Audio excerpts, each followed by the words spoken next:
പിതാവെ, മറ്റൊരു കാര്യം പിതാവിനോട് ചോദിക്കാനുള്ളത്, ഈ വചനപ്രഘോഷണ മേഖലകളിൽ കൂടുതലും ഈ സാധാരണ വിശ്വാസികളെ സംബന്ധിച്ച് ഇന്നത്തെ സാഹചര്യത്തിൽ പുത്തൻ ദൈവശാസ്ത്രപരമായ വെല്ലുവിളികളുണ്ട്. സഭയെ എന്തിനാണെന്നുള്ള ചോദ്യങ്ങളുണ്ട്. പള്ളിയിലിരുന്ന് പ്രാർത്ഥിക്കുന്ന എന്തിനാണെന്നുള്ള ചോദ്യങ്ങളുണ്ട്. വീട്ടിലിരുന്ന് പ്രാർത്ഥിച്ചാൽ പോരെ, ഇടനിലക്കാരൻ നിങ്ങൾ. അപ്പം ഇന്നത്തെ വിശ്വാസികൾ നേരിടുന്ന പ്രതിസന്ധികളെ അതിജീവിക്കാൻ തക്ക വിധത്തിൽ സുവിശേഷ പ്രഘോഷണ മേഖല മാറേണ്ടതില്ലേ? അവിടെ ഒരു മാറ്റം അനിവാര്യമാണ്. തീർച്ചയായിട്ടും സുവിശേഷ പ്രഘോഷണങ്ങളിലൂടെ നമ്മൾ ആധുനിക ലോകത്ത് മനുഷ്യൻ നേരിടുന്ന പ്രശ്നങ്ങൾക്ക് സുവിശേഷത്തിൽ നിന്നുള്ള ഉത്തരങ്ങൾ പകർന്നു കൊടുക്കാൻ സാധിക്കണം. അവൻ്റെ ഉള്ളിലെ ചോദ്യങ്ങൾക്ക് ഉത്തരമാകാനായിട്ട് സാധിക്കണം. ഇപ്പോൾ ഉദാഹരണത്തിന് സഭ എന്തിനാണ് എന്ന് ചോദിക്കുന്നവന് ഈശോ ആരാണെന്ന് ശരിയായിട്ട് മനസ്സിലായിട്ടില്ല. ഈശോയെ വെറും 33 വർഷത്തെ ആയുസ്സുള്ള ഒരു മനുഷ്യനായി മാത്രം കാണുകയാണ്.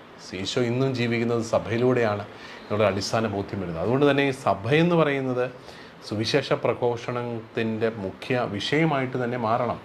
കാരണം നടപടി പുസ്തകത്തിൽ നമ്മൾ കാണുന്നത് ഈശോയെ അല്ല, സഭയെയാണ്, സഭയുടെ പ്രവർത്തനത്തെയാണ്.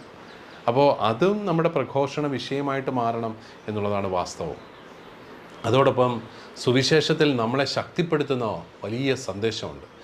കർത്താവിൻ്റെ കുരിശ് ഒരിക്കലും ബലഹീനതയുടെ അടയാളമല്ല. അതുകൊണ്ടാണ് ഈ ദുഃഖവെള്ളിയാഴ്ച കർത്താവിനെ ഓർത്ത് കരയണം എന്നൊക്കെ പറയുന്ന ഒരു ചിന്ത, അതൊരിക്കലും സുവിശേഷാത്മകമല്ല. കർത്താവിനെ ഓർത്തല്ല നമ്മൾ കരയേണ്ടത്. കർത്താവ് കുരിശെടുത്തെങ്കിൽ ആ കുരിശിൽ നിന്ന് ശക്തി ഉൾക്കൊണ്ട് നമ്മളും അവരിന് വേണ്ടി കുരിശെടുക്കാൻ തയ്യാറാവുകയാണ്. അപ്പോൾ കുരിശെടുക്കാൻ നമ്മളെ ശക്തിപ്പെടുത്തുന്ന ഒരു വിശ്വാസമാണ് നമ്മുടെ സുവിശേഷം. ആ രീതിയിൽ നമ്മളെ ഭയപ്പെടുത്തുന്ന മേഖലകൾ ഒഴിവാക്കി, നമ്മളെ ദുഃഖിപ്പിക്കുന്ന, നമുക്ക് കുറ്റബോധം വളർത്തുന്ന രീതിയിലുള്ള പ്രഘോഷണങ്ങളൊക്കെ ഒഴിവാക്കിയിട്ട് നമ്മളെ കുറച്ചുകൂടെ ധൈര്യമുള്ളവരാക്കി മാറ്റുന്ന, കുറച്ചും കൂടെ സന്തോഷം കണ്ടെത്താൻ സഹായിക്കുന്ന വ്യക്തികളാക്കി മാറ്റാനായിട്ട് വചനപ്രഘോഷണ മേഖലയിലുള്ളവർക്ക് സാധിക്കണമെന്ന് തന്നെയാണ് എൻ്റെ അഭിപ്രായം. അതിനോട് ചേർത്ത് വെച്ചുകൊണ്ട് പിതാവേ, ഈ ക്രിസ്തുവിൻ്റെ കുരിശുമരണം പാപമോചനത്തിന് കാരണമാണെന്നുള്ളതെല്ലാം സഭയിലൂടെയും മാതാപിതാക്കളുടെയും ഞങ്ങൾ പഠിപ്പിക്കപ്പെട്ടിട്ടുണ്ട്. എന്നാൽ അതേ രീതിയിൽ യേശു കുരിശിൽ മരിച്ചത് സൽപ്രവർത്തികൾ ചെയ്യാൻ തീക്ഷ്ണതയുള്ളൊരു ജനതയെ തനിക്ക് വേണ്ടി വാർത്തെടുക്കാനാണ്. അപ്പോൾ പിതാവ് തന്നെ ഒരു ടോക്കിൽ, ഇപ്പോൾ സോഷ്യൽ മീഡിയയിൽ വൈറലാണ്, എത്ര പേര് ശിഷ്യത്വത്തിലേക്ക് വളർന്നു എന്നുള്ള പിതാവിൻ്റെ ഒരു ടോക്കുണ്ട്.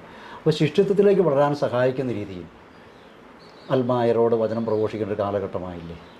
ഉത്തരവാദിത്വം കൂടുതൽ പകർന്നു കൊടുക്കുന്ന അങ്ങനെ ഒരു ഡിസൈപ്പിൾഷിപ്പ് ട്രെയിനിങ്, അത് നമ്മുടെ ഉള്ളിൽ നമുക്ക് അതുണ്ട്. നേരിട്ടല്ലാതെയുള്ള ഒരു ശിഷ്യത്വ പരിശീലനം നമുക്കുണ്ട്. എങ്കിലും എനിക്ക് തോന്നുന്നു നമ്മുടെ വേദപാഠത്തിൻ്റെ ലക്ഷ്യം 10 വർഷത്തെ പഠനം കഴിയുമ്പോൾ നമ്മൾ ശിഷ്യത്വത്തിൽ വളരുക എന്നുള്ളതാണ്.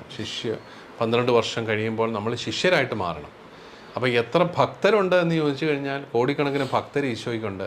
ഈശോയ്ക്ക് എത്ര ശിഷ്യരുണ്ട്? 12 പേര് തികച്ചുണ്ടോ എന്ന് ചോദിച്ചു കഴിഞ്ഞാൽ പലപ്പോഴും ഇല്ല എന്നുള്ളതാണ് വാസ്തവം.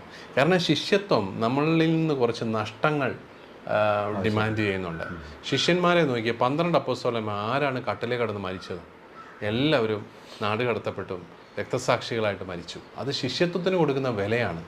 അത് സാധാരണ മനുഷ്യന് മനസ്സിലാവില്ല. ദൈവത്തെ ഓർത്ത് ജീവിക്കുമ്പോൾ നമ്മളെന്തിനാണ് നമ്മുടെ ജീവിതം കളയുന്നത്? നമ്മളെന്തിനാണ് ത്യാഗങ്ങൾ സഹിക്കുന്നത്, നഷ്ടങ്ങൾ സഹിക്കുന്നത്? അത് അവർക്ക് ചിന്തിക്കാനായിട്ട് പറ്റുന്നില്ല. അത് വെറും യുക്തിശൂന്യമായ ഒരു കാര്യമല്ല. നമ്മൾ സുഖമായിട്ട് ജീവിക്കാൻ വേണ്ടിയിട്ടല്ലേ ദൈവത്തെ വിളിക്കുന്നത് എന്നൊക്കെയുള്ളൊരു ചിന്തയാണ്. പക്ഷേ ദൈവത്തെ നമ്മൾ വിളിക്കുന്നത് സുഖമായിട്ട് ജീവിക്കാൻ വേണ്ടിയിട്ടല്ല, മറിച്ച് ദൈവവുമായിട്ട് ഐക്യപ്പെട്ട് ആ ദൈവരാജ്യത്തിൻ്റെ ആനന്ദത്തിൽ ജീവിക്കാനും സ്വർഗരാജ്യത്തിൽ അത് പൂർണ്ണതയിൽ അനുഭവിക്കാൻ വേണ്ടിയിട്ടാണ്. അപ്പോൾ അവിടെ ഈ ജീവിതത്തിലെ ബുദ്ധിമുട്ടുകൾ, ക്ലേശങ്ങൾ ഒന്നുമല്ല. അങ്ങനെ ചിന്തിക്കുമ്പോൾ ശിഷ്യത്വത്തിന് പരമമായ പ്രാധാന്യം കൊടുക്കാനായിട്ട് നമുക്ക് സാധിക്കും. അത് നമ്മുടെ ശിഷ്യത്വം നമ്മുടെ എല്ലാ മേഖലകളെയും ബാധിക്കുകയാണ്. നമുക്കൊരു ജീവിതത്തിനൊരു ചിട്ട വരുന്നു. ശിഷ്യന് തോന്നിവാസം ജീവിക്കാൻ പറ്റിയല്ല, തോന്നിവാസം ചെയ്യാൻ പറ്റിയല്ല, തോന്നിവാസം പറയാൻ പറ്റിയല്ല. അവന് ചില നിയമങ്ങളുണ്ട്. എന്തുകൊണ്ടാണ് എല്ലാവരും പറയുന്നത് എനിക്ക് ഈശോയെ ഇഷ്ടമാണ്, സഭയെ ഇഷ്ടമില്ലെന്ന്? സഭയ്ക്കകത്ത് കുറച്ച് നിയമങ്ങളൊക്കെ ഉണ്ട്. സഭയിൽ ചില വിശ്വാസ സത്യങ്ങളുണ്ട്. അവിടെ മൊറാലിറ്റി എന്ന് പറയുന്ന ധാർമ്മികമായ ചില നിയമങ്ങളുണ്ട്, കാനൂനിക നിയമങ്ങളുണ്ട്. അതൊന്നും പാലിക്കാൻ എന്നെ കൊണ്ട് പറ്റത്തില്ല. അതുകൊണ്ട് ഈശോ എന്ന വ്യക്തിയാണ് ഇഷ്ടം എന്ന് പറഞ്ഞ് ഈശോയെ വെറും ഒരു വിപ്ലവ നായകനാക്കി മാറ്റി അങ്ങ് പോകുമ്പോൾ അവിടെയും നീ സ്വാർത്ഥനായിട്ട് മാറുകയാണ്. നിൻ്റെ സ്വാർത്ഥത വളരുന്നു എന്ന് മാത്രമേ ഉള്ളൂ. കാരണം സഭയിൽ അംഗമായിട്ട് ജീവിക്കുമ്പോൾ നീ കുറേയൊക്കെ നഷ്ടപ്പെടുത്തേണ്ടതായിട്ട് വരും. ശിഷ്യത്വത്തിലേക്ക് വരാത്തത് കൊണ്ടാണ് അങ്ങനെ പറയുന്നത്. ഈശോ എന്ന വ്യക്തി മതി, എനിക്ക് സഭ വേണ്ട എന്ന് പറയുന്നത്. സഭയെന്ന് പറയുന്നത് ശിഷ്യരുടെ ഒരു കൂടാരമാണ്, കൂട്ടായ്മയാണ്.